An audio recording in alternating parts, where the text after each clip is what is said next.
सुनेंगे। देवों के स्तवन से शिवजी का कोप शांत होना और शिवजी का उन्हें वर देना।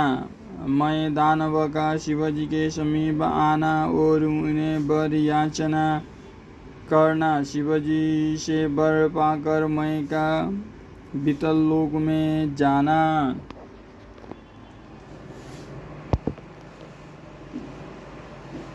व्यास जी ने पूछा, महाबुद्धिमान सनत कुमार जी, आप तो ब्रह्मा के पुत्र और शिव भक्तों में सर्वश्रेष्ठ है, अतः आप धन्य है।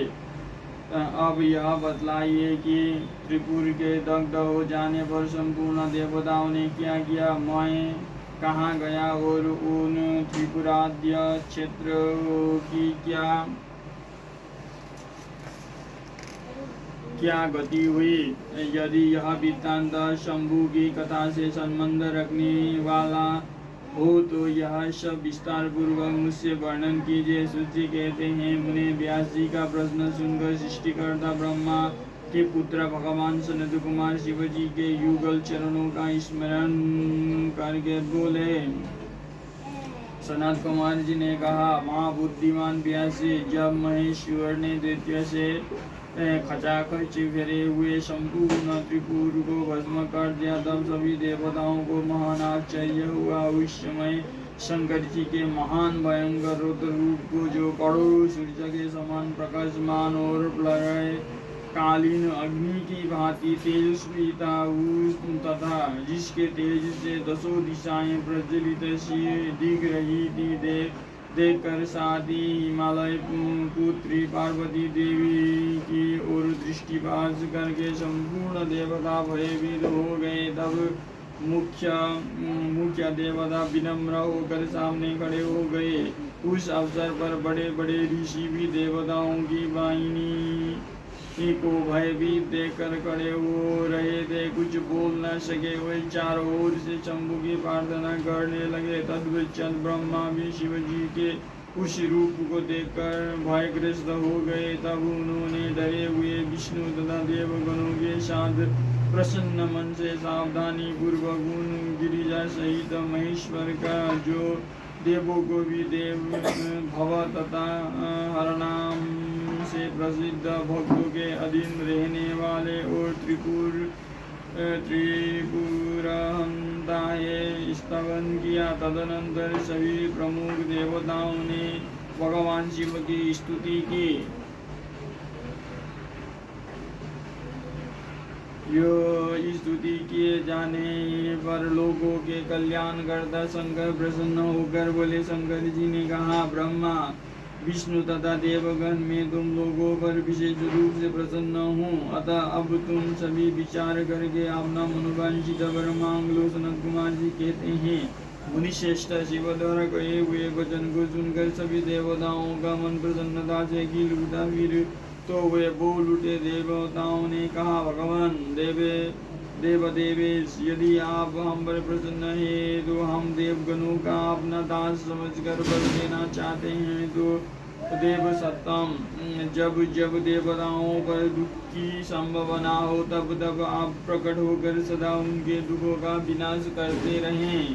सनत कुमार जी कहते हैं, महर्षि, जब ब्रह्मा विष्णु और देवताओं ने भगवान रुद्र से ऐसी प्रार्थना की, तब वे शांत तथा प्रसन्न होकर एक साथ ही सबसे बोले, अच्छा, सदा ऐसा ही होगा। ऐसा कहकर शंकर जी ने, जो सदा देवों का दुख हरण करने वाले हैं, प्रसन्नता पूर्वक देवों को जो कुछ अभिष्ट था वो सारा का सारा उन्हें प्रदान कर दिया। इसी समय मैं दानव, जो शिवजी की कृपा के बल से जलने से बच गया था, शंभु को प्रसन्न देखकर हर्षित मन से वहां आया। उसने विनीत भाव से हाथ जोड़कर प्रेम पूर्वक हर तथा अन्य देवों को भी प्रणाम किया। फिर वो शिवजी के चरणों में लौट गया। तत्पश्चात दानव श्रेष्ठ मैंने उठकर शिवजी की ओर देखा।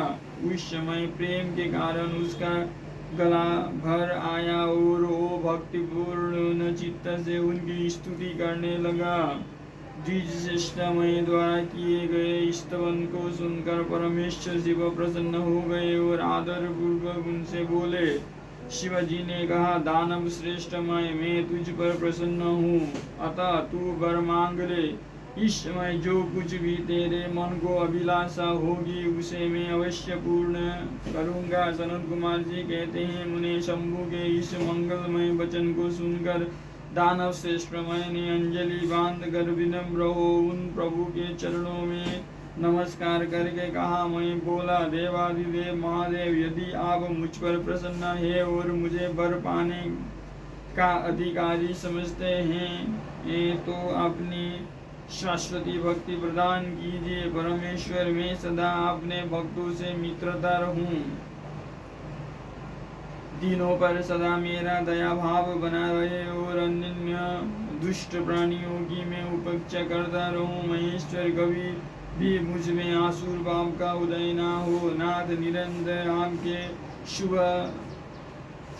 भजन में तल्लीन रहकर निर्भय बना रहूं। सनत कुमार जी कहते हैं, व्यासी शंकर तो सबके स्वामी तथा भक्त वत्सल है। मैंने जब इस प्रकार उन परमेश्वर की प्रार्थना की तब वे प्रसन्न होकर मैं से बोले। महेश्वर ने कहा, दानव संतम, तू मेरा भक्त है, तुझमें कोई भी विकार नहीं है, अतः तू धन्य है। अब मैं तेरा जो कुछ भी अभिष्ट वर है वो सारा का सारा तुझे प्रदान करता हूँ। अब तू मेरी आज्ञा से अपने परिवार सहित वितल लोक को चला जा। वो स्वर्ग से भी रमणीय है। तू वहाँ प्रसन्न चित्त से मेरा भजन करते हुए निर्भय होकर निवास कर। मेरी आज्ञा से कभी भी तुझमें आसुर भाव का प्राकट्य नहीं होगा। सनत कुमार जी कहते हैं, मुने, मैंने महात्म्य शंकर की उस आज्ञा को सिर झुकाकर स्वीकार किया और उन्हें तथा अन्य देवों को भी प्रणाम करके वो वितर लोक को चला गया। तदनंतर महादेव जी की देवताओं के उस महान कार्य को पूर्ण करके देवी पार्वती अपने पुत्र और संपूर्ण गुणों सहित अंतर ध्यान हो गए। जब परिवार समेत भगवान शंकर अंतर्हीन हो गए तब वो धनुष, बाण, रथ आदि सारा उपकरण भी अदृश्य हो गया। तत्पश्चात ब्रह्मा, विष्णु तथा अन्य देव, मुनि, गंधर्व, किन्नर, नाग, सर्प, अप्सरा और मनुष्य को महान हर्ष प्राप्त हुआ। वे सभी शंकर जी के उत्तम यश का बखान करते हुए आनंद पूर्वक अपने अपने स्थान को चले गए। वहाँ पहुंचकर उन्हें परम सुख की प्राप्ति हुई। महर्षि, इस प्रकार मैंने शशि मौली शंकर जी का विशाल चरित, जो त्रिपुर विनाश को सूचित करने वाला तथा परमोत्कृष्ट लीला से युक्त है, सारा का सारा तुम्हें सुना दिया। ओम